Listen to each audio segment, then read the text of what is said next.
আপনি আমার ভিডিওটি নিয়মিত দেখছেন, হয়তো মাঝে মধ্যে জানতে ইচ্ছে হয় আমি ইউটিউব থেকে কত টাকা ইনকাম করি বা আমি এই যাবৎ কত টাকা আর্ন করেছি। আমার ইউটিউব জার্নিটা খুব ছোট হলেও আলহামদুলিল্লাহ আমি লক্ষ টাকা ইনকাম করেছি এই ইউটিউব থেকে। তো আজকে আমার টুকটাক সংসারের কাজগুলোর পাশাপাশি আমি পুরো স্টেটমেন্ট দেখাবো আপনাদের ইউটিউব থেকে আমি কত টাকা ইনকাম করেছি। লোহার এই কড়াইটা আমি নিয়মিত ব্যবহার করি বলতে গেলে। এটাতে আমার যে কোনো সবজি ভাজি, তারপর যে কোনো নাস্তার আইটেমগুলো ডুবো তেলে ফ্রাই করা থেকে শুরু করে যাবতীয় সকল রান্না মোটামুটি এই কড়াইতে হয়ে থাকে। এ কারণে প্রতিদিন তো ব্যবহার হয়। কড়াইটা কালচে হয়ে গিয়েছিল, চুলার আঁচটা একদম হাই হিটে রেখে খালি পাতিলটা আমি চুলায় বসিয়ে রেখেছিলাম। দেখতেই পাচ্ছেন একদম ঝকঝকে সাদা হয়ে গিয়েছে। তো এগুলো কিন্তু নর্মাল আমরা যে আর কি সিলভারের পাতিলগুলো ইউজ করি ওইগুলো করলে দেখা যায় সুন্দর হয়, তবে পাতিলগুলো না অনেক পাতলা হয়ে যায়। এ কারণে আমি কখনো সিলভারের পাতিল এ ধরনের আগুনে দিয়ে পুড়িয়ে সাদা করি না। জাস্ট আমার এই কড়াইটা লোহার বা অনেক মোটা দেখে আমি এই কড়াইতে এ ধরনের করে কড়াইটা পরিষ্কার আমি যে নাগেটসগুলো বানিয়ে রেখেছিলাম না, একদমই খাওয়া হয়নি। তো আজকে ভাবলাম ওখান থেকে কিছু নাগেটস বাচ্চাদেরকেও ভেজে দিই আর আমি একটু খাই। আমি নর্মালি দেখা যায় খাবার দাবারের প্রতি গত 6 মাস ধরে অনেকটা বলতে গেলে স্বাস্থ্যকর লাইফস্টাইল মেনটেন করার ট্রাই করি। আলহামদুলিল্লাহ গত প্রায় 5 মাসে আমার 14 কেজি ওজন আমি কমিয়ে ফেলতে পেরেছি। কোনো রকম এক্সট্রা ডায়েটিং বা এক্সট্রা কোনো কিছু না, জাস্ট আমি যে লাইফস্টাইলটা ফলো করতাম একটু চেঞ্জ করেছি আমি। এখন দেখা যায় ভাতের চেয়ে সবজির মাত্রাটা বেশি রেখেছিলাম। ধরুন আগে যদি দুপুরে 2 কাপ ভাত নিতাম বা 1 কাপ যদি সবজি নিতাম, সেক্ষেত্রে এখন দেখা যায় 1 থেকে 1.5 কাপ আমি সবজি নিই আর প্রায় হাফ কাপের চেয়ে একটু বেশি পরিমাণ দুপুরের ভাতটা খাই। রাতে আমি কোনো রকম ভাত খাই না, জাস্ট সবজি মাছ বা মাংস যেটাই থাকে সেটাই খাই। আর সকালবেলা আমি শুধু একটা মাত্র রুটি খাই। মানে হচ্ছে আমি কার্বোহাইড্রেটটা কমিয়ে দিয়েছি, সেই সাথে আমি ডিম সবজি এগুলো একটু বেশি খাই। মানে সকালবেলা আমি একটা রুটি খেলে সেই সাথে একটা ডিম ভাজি খাই। আর যদি আমার 10টা-11টার দিকে যদি একটু খিদা লাগে, বাসায় যে মানে যে কোনো ফ্রুটস যেটা থাকে সেখান থেকে খাই। আর যদি ফ্রুটস না থাকে তাহলে আমি যে রান্না করা সবজিটা থাকে ওখান থেকে হাফ বাটি সবজিটা খাই। ওইভাবে মেনটেন করে আমি ভালোভাবে আমার ওজনটা কমিয়েছি। তো যাই হোক, এখানে হচ্ছে আজকে আবার আফরাকে স্কুল থেকে আনার পথে দেখলাম বাসায় কিছু বাজার নেই। আমি দেখা যায় নর্মালি বাজার আমি করি না, কাঁচা বাজার আমার হাজব্যান্ড করে। আমি শুধুমাত্র সেই সকল বাজারগুলো করি যেগুলো হঠাৎ করে প্রয়োজন হয়। সকালবেলা রান্না করার সময় দেখলাম বাসায় কাজের আপা যে পেঁয়াজ কাটে, তো বলল যে পেঁয়াজ শেষ। তো আমি আফরাকে স্কুল থেকে আনার সময় সুপার শপে গিয়েছিলাম পেঁয়াজ আনতে যাওয়ার পরে আর কি ওখান থেকে কিছু মাছ নিয়ে এসেছি। মানে কখনো সুপার শপে গেলে দেখা যায় যেটা কিনতে যাই কখনো সেটা নিয়ে ফেরত আসতে পারি না। টুকটাক দেখা যায় আরও কত কিছু কিনে নিয়ে আসি। তো বাসায় সস শেষ হয়ে গিয়েছিল, আবার সস নিয়ে এসেছি। আজকে আপনাদের সাথে খুবই দারুণ একটা বিষয় শেয়ার করব। আগে দেখা যেত বাজার থেকে যখন মাছ আনতাম, এখানে আমি কই মাছ এনেছি আর লইট্টা ফিশ এনেছি। এগুলো আমার এত সুন্দর লাগছিল, সুপার শপে একদম সাজিয়ে রাখে। আর সবচেয়ে সুবিধাজনক বিষয় কি জানেন, কই মাছগুলো না কেটে রাখে, ওইটাই আমার কাছে ইজি লাগে। আমি ওইভাবে মাছ কাটতে পারি না, আমার কাজের আপা মাছ কেটে দেয়।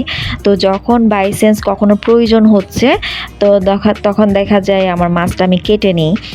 তো এখানে আমি একটু গরম পানির মধ্যে এই যে দেখতে পাচ্ছেন কই মাছগুলো জাস্ট আমি 2-3 সেকেন্ড বা 5 সেকেন্ডের মতো রাখছি।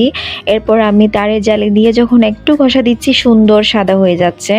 আগে দেখা যেত আমি ঘন্টার পর ঘন্টা মাছ ঘষাঘষিতেই অনেক সময় দিতাম যাতে করে মাছগুলো একটু সাদা হতো।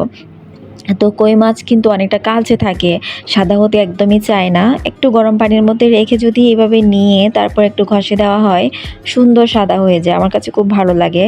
আর বাচ্চারা কিন্তু অনেক পছন্দ করে এই কই মাছটা। আমার শাশুড়ি আম্মু অনেক পছন্দ করেন কই মাছ, এ কারণে ইদানিং একদম কই মাছ আনছে একটু বেশি, কারণ কই মাছটা সবাই অনেক পছন্দ করে।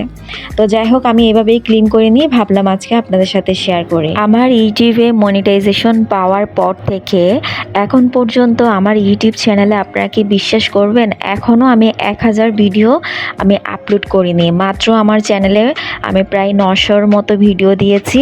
তার মধ্যে কিছু ভিডিও আবার শর্টস, আবার কিছু ভিডিও আমি হয়তোবা সিরিয়াস কোনো বিষয় নিয়ে দিইনি, হয়তোবা দেখা গিয়েছে কোনো ছোট ছোট ক্লিপ আমি ইউজ করেছি। অফ অ্যাভারেজ যদি আমি হিসাব করতে যাই, 800 থেকে 850-র মতো আমি ভিডিও আমার এই ইউটিউব চ্যানেলে আমি আপলোড করেছি। এর মধ্যে আলহামদুলিল্লাহ আমার চ্যানেলে 1,00,000+ সাবস্ক্রাইবার।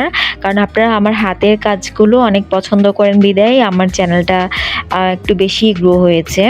আমার সবচেয়ে বেশি সাবস্ক্রাইবার এসেছে আমার হ্যান্ড পেইন্টের ভিডিওগুলো থেকে। তো যারা ইউটিউব নিয়ে কাজ করে তারা তো জানে নিশ্চয়ই কোন ভিডিও থেকে কত ডলার ইনকাম হচ্ছে, কোন ভিডিও থেকে কতজন সাবস্ক্রাইবার আসছেন, সব কিছু কিন্তু ইন ডিটেলস আমরা দেখতে পাই।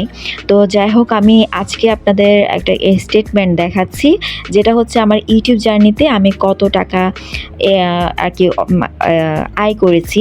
তো এখানে যে স্টেটমেন্টটা দেখতে পাচ্ছেন, আমি আমার ইউটিউব থেকে এখন পর্যন্ত 2,75,000 প্রায় টাকা ইনকাম করেছি। তো এই টাকাটা আলহামদুলিল্লাহ আমার জন্য অনেক বেশি।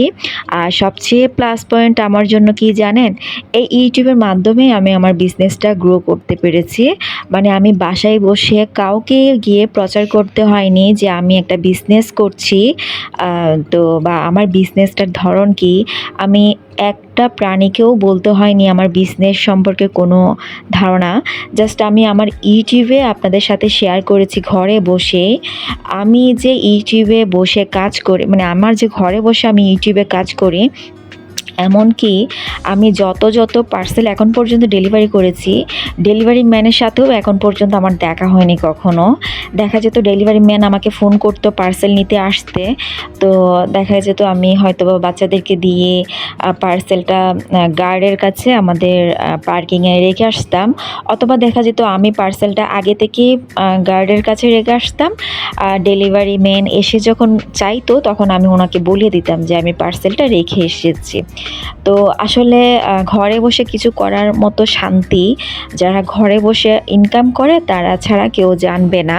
তো আমার স্টেটমেন্ট তো দেখতেই পেলেন, আমি 2,75,000 টাকা এখন পর্যন্ত ইউটিউব থেকে ইনকাম করেছি। তবে আমার ইউটিউবিংটা যদি আমি আরও কন্টিনিউ করতাম তাহলে আলহামদুলিল্লাহ আমার ইউটিউবের চ্যানেলটা কিন্তু আরও অনেক দ্রুত গ্রো হতো, সেই সাথে আমার আর্নিংটাও অনেক বেশি হতো। যেহেতু আমি প্রায় মাঝখান দিয়ে বিরতি রেখে রেখে কাজ করেছি, এতে করে দেখা যায় একটা চ্যানেল যেমন নতুন থেকে পুরোপুরি আবার কাজ শুরু করে। ইউটিউবে আপনি যখন অনিয়মিতভাবে কাজ করবেন তখন চ্যানেলের র্যাঙ্কিংটাও আবার নতুন চ্যানেলের মতো হয়ে যায়, মানে হচ্ছে নতুনভাবে আবার সব কিছু গ্রো করতে হয়। তো এই তো আজকে আমার কাজকর্মগুলো করে নিলাম আর আপনাদের সাথেও শেয়ার করলাম আমার ইউটিউব জার্নি।